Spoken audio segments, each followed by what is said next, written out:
Let me restart this so we make sure we're not going under ready. Alrighty. Hi, John. How are you doing today? I'm doing all right. How are you? Good. I'm a little sick, but I'm fighting through that. So tell me a little bit about your day today. I just went to school and you know just sat through lectures, took notes, and then just came back home. And I've just been kind of chilling. Okay. School going okay for you? Yeah, it's going pretty good. Can't complain too much. I got good grades in all my classes and stuff. So That's always yeah, good. It just gives you kind of like a peace of mind knowing that you have good grades. So what have you been doing at home today? Just relaxing? yeah, um, yeah. I got a lot of homework to do just with finals coming up and everything. Projects and papers and studying and stuff like that. Okay. What are finals looking like for you?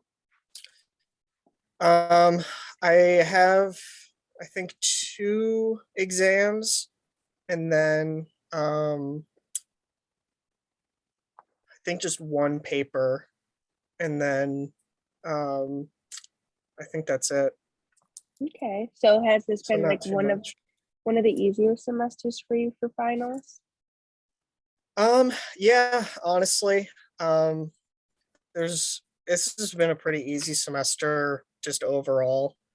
Um, yeah, it's I really like counseling and psychology, so it comes pretty easily to me. Okay, so why do you think there's a specific reason that aside from it being from counseling and psychology that finals were easier for you this semester? Um, I've been keeping on top of my work, that's for sure. I typically procrastinate a lot, um, especially like, if I'm having a bad spat of mental health, Mhm. I'll just like think that I'm supposed to do. But I've been good about keeping on top of my work, and not waiting until the last like 2 weeks of the semester to do all my projects and stuff. That's good. What has helped you, like, stay on top of your A game when it comes to your mental health this semester? Um, I think what has been beneficial is my mental health has been pretty decent this semester. Um, you know, I had a couple episodes, but I think just like honestly, just like forcing myself to do the work, and just like remembering how shitty it felt to come to the end of the semester and have all the stuff to do, Mhm. and just be like, yeah, remember that feeling, let's not do that again. um and what is nice is, like I said, I enjoy the material, um so it's less work, um and there's also been just like less homework overall in my classes this semester. It's just how it worked out, which has been nice. Okay, well, I think that's good that you're aware of how you don't wanna the same situations to occur like in last semesters where you're so overwhelmed with all your assignments and tests and papers. So you mentioned that not many episodes. Can you tell me a little bit more about that? Yeah, so I mean, I have struggled with depression and anxiety most of my life. Anxiety, I got diagnosed when I was like 9, I think. And then depression, I got diagnosed when I was 14, but I was depressed before that for sure. Um, and it's just, it's one of those things that it's like, you can medicate it, you can go into therapy. Um, and it helps, but it's just one of those things that like it never goes away. Mhm. Um, so I'll just have like episodes, um, where I'll just get like in a really like dark mood, just like really low motivation, just really easily irritated. Yeah, easily like irritated and frustrated and just like want to just like disconnect from everything.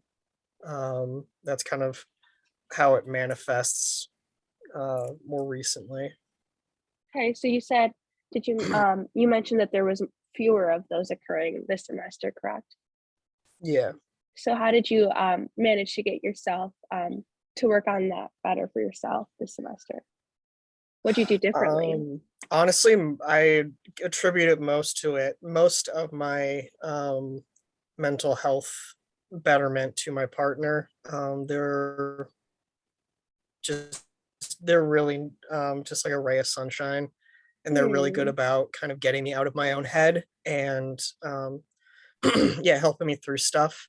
Um, so that's been a big helper for me, just to like have someone there to help me through it and just keep me from spiraling in my own head, because that's a lot of times what happens when I get into an episode is I just like ruminate, and I make myself feel worse and worse.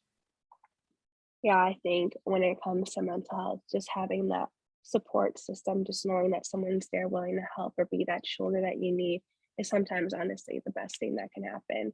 Just having somebody that can understand. Um, so you mentioned that they've been there for you for just whenever you have those episodes or when you need help or support. What are some of the things that they've done for you that allows you to feel that way, that they're there for you? Um, they That's a good question. It's like it kind of changes depending on how I'm feeling. Sometimes like they'll just like sit with me and just like be near me. Um, Other times they'll like talk through stuff with me. Um, a lot of times though, it's just like they're just like a very like energetic and upbeat person. So just kind of like they don't have to do a whole lot specifically, but just like them being themselves just kind of like lifts my mood. Um, but yeah, just kind of like just being there for me and being close to me, I think is helpful, just to like keep myself from feeling like isolated and alone. Because that's something that I've also struggled with for a long time, is just like feelings of like, yeah, feelings of like loneliness and like not belonging. Hmm. Yeah. So, um, have you been feeling those feelings recently, or no, not at all? Um, Not nearly as much as I used to. Um, it's one of those things. I think it's part of the depression where it's just like those intrusive thoughts come in, um, and just tell you that they're like nonsensical, because it's like, oh, like these people don't really care about you, or like they don't care about you as much as they say that they do, and X, Y, and Z. And it's just a matter of like trying to intentionally counteract those and just be like, no, like I'm not going to entertain that thought. um and it's gotten easier because I've had to do it more, and I've been doing it more. um but yeah. Okay. So going back to your partner, um, is there ever times where you show that gratitude for them? Like what are some things that you do for them just to show them that thank you and that they're appreciated? um I make sure to tell them, just like explicitly, how much they mean to me and how much they've helped me. Um, and be vocal about my feelings towards them. And I try to do just like little things for them. Like, if I'm heading home from somewhere and I know that they're home, I offer to get them Starbucks. Hmm. Or if I'm out somewhere and I see something that they would like, picking it up for them and just like, a little surprise. Um, and I think that's like a really like beneficial thing that we've been doing in our relationship, because in past relationships it was just kind of like, like a big, I would, we would do something big for each other, but then like in between that there was just not really any, there wasn't a whole lot of like affection. Hmm. But with this, it's like a lot of like just little things interlaced throughout, and it kind of like it's interesting because I feel like we both feel like there isn't like this need for, big displays or big, um yeah, like big shows of affection, Mm-hmm. beyond like milestones and stuff, Right. because um we're good about being intentional, that we're affectionate with each other every day. And I think it's definitely attributed to it being the healthiest relationship I've been in for sure. That's so good to hear. That makes me feel so good. Well, good for you. I think that's like I said, aside like from having a good partner for when it comes to your mental health, just knowing like having such a healthy relationship, especially like going through like something such so important like as school and knowing that they're not like kind of like not like keeping you in balance, like just making sure that you're okay, your life's good. Like that's such a good feeling to have. So good for Yeah. you. Um, so going back to some of your school stuff, do you ever find it challenging to balance like school, maybe work and a relationship? Like how do you find time for all of that? Yeah, I definitely, there's a lot to people also in school, and they're I think they're in like 5 semester. It is a lot to try to like figure out. I think what's been helpful is, well, one, we live together, so that's, a beneficial thing. Um, and then we also, if it works out, we will carpool to NIU together because we're Oh, both at NIU. okay. And just like, having that time. And then we both only work weekends, and we typically both have Sundays off. Okay. Um, so I think, yeah, we are pretty intentional about, you know, trying to make time for each other. But it is difficult sometimes because I'm also, I have personal commitments as well. I'm in a couple different Dungeons and Dragons groups that meet, Okay. various days.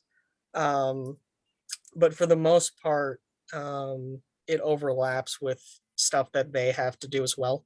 Um, yeah, it is one of those things though. I do sometimes feel like I don't have like any free time, or Of like course. not necessarily free time, but like time to do other responsibilities, if that makes sense. Like Mm-hmm. if I like have to like go to the doctor or get my car looked at, or whatever, it's like I don't know when I'm going to get this done because I have school and I have work and I have homework, and Yeah. it's like I feel like every my time is just all laid out, and there's not room for anything else to get put in there. So if there ever is like those like things that need to be done, like for example, like getting your car looked at, or if you need to go to the doctor, is like squeezing that stuff sometimes in between your schedule kind of set you off? Or are you okay with like being like, okay, something random has to happen today? Like does it ever set you off? Yeah, I definitely don't like my routine interrupted. Um, I've been putting off going to the doctor for probably longer than I should have.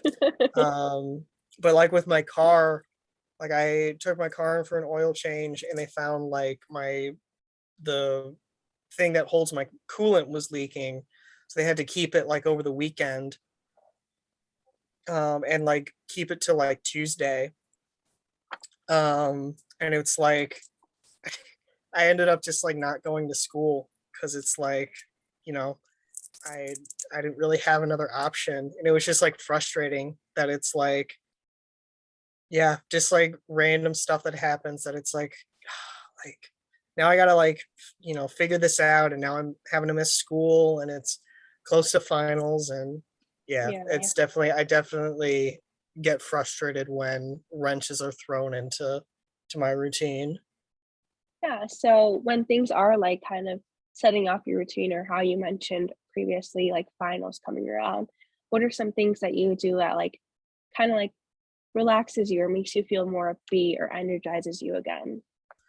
Um, I definitely think that D&D has been helpful just to kind of have like that time where I can just like decompress and really just like disconnect from reality. Hmm. Um, and I think also playing video games is like another big um, self-care thing that I do. Um, Hmm. Hanging out with my cat because she's just a sweetheart. So it's hard to be in a bad mood when she's sitting on my stomach and just like purring. Um, yeah, those are kind of the biggest um, kind of self care things that I do. Okay.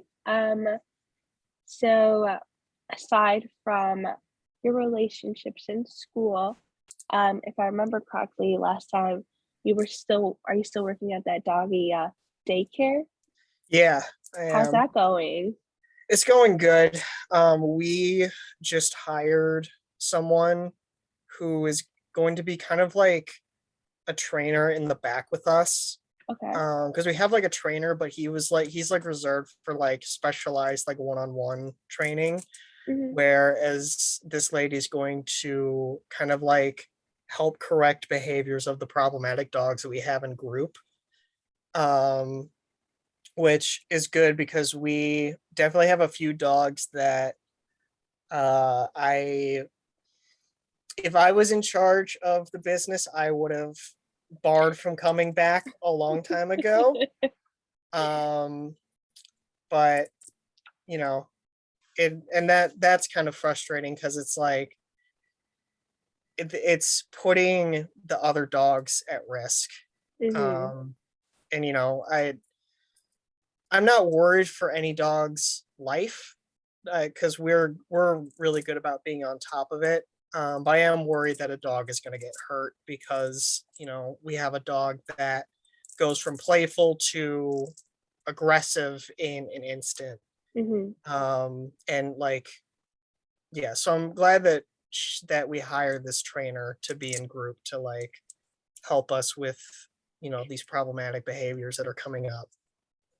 So when it like stuff like that happens, when you notice like a dog acting up, like are you comfortable like speaking up your mind about it? Like if you were to share that with like a higher up, for example, would they listen to you or is that just kind of something that they like put off and don't really care? It's a good question. The owner is like a really like she's super sweet. And it comes from a place of like love for the dogs where like she wants to help the dog Hmm. like correct the behavior. And I think this is a part of that is hiring this trainer. Um, but yeah, I may bring up because there are a few dogs and I'm like I don't know if this dog is going to get helped in the daycare setting. Like I think that the owners need one-on-one training, and if they're not willing to do that, then we can't have them in daycare because we have had to do that with a couple dogs where like they attack another dog and they can't come back into group. Um, but I just think that there's a few dogs that are in group that should be in that category.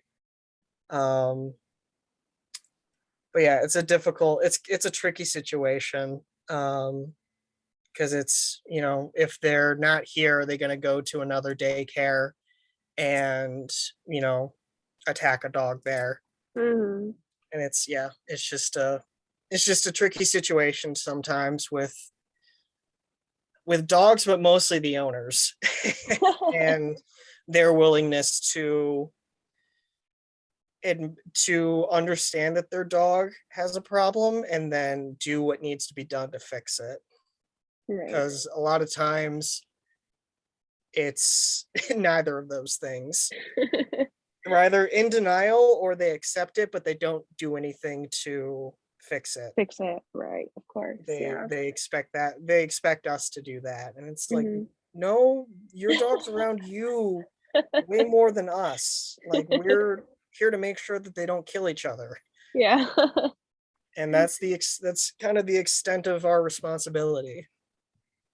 That's good. I'm excited to hear that you guys are adding someone that will hopefully be beneficial to that added stress that could sometimes be not needed or we don't need.